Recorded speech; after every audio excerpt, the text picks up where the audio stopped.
Did you know that millions of Indians still eat with their hands? And modern science is finally proving that it's actually good for your health? What looks like an old tradition is backed by hidden wisdom that even doctors are starting to agree with. Let's uncover the secret science behind eating with your hands. In Indian culture, food is considered sacred. It's called prasadam, or a blessing. Our ancestors believed eating with hands is not just about food, but about creating a deeper connection with what we eat. According to Ayurveda, touching food with your fingers activates the five elements: earth, water, fire, air, and space, reminding us that food nourishes not only the body but also the soul.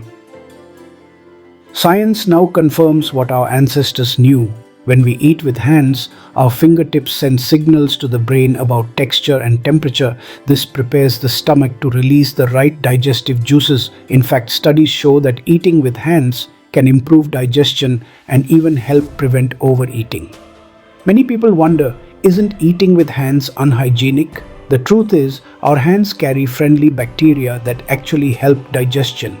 Of course, washing hands properly is a must, but eating with clean hands trains your body's immune system in a way that spoons and forks can't. Eating with hands also makes you slow down and focus. Psychologists say this creates mindful eating, where you enjoy every bite instead of rushing through a meal. This not only improves satisfaction but also prevents lifestyle problems like obesity and stress eating. So the next time someone asks why Indians eat with their hands, remember, it's not just tradition, it's science, a practice thousands of years old but more relevant than ever today. Would you try eating with your hands after knowing this truth?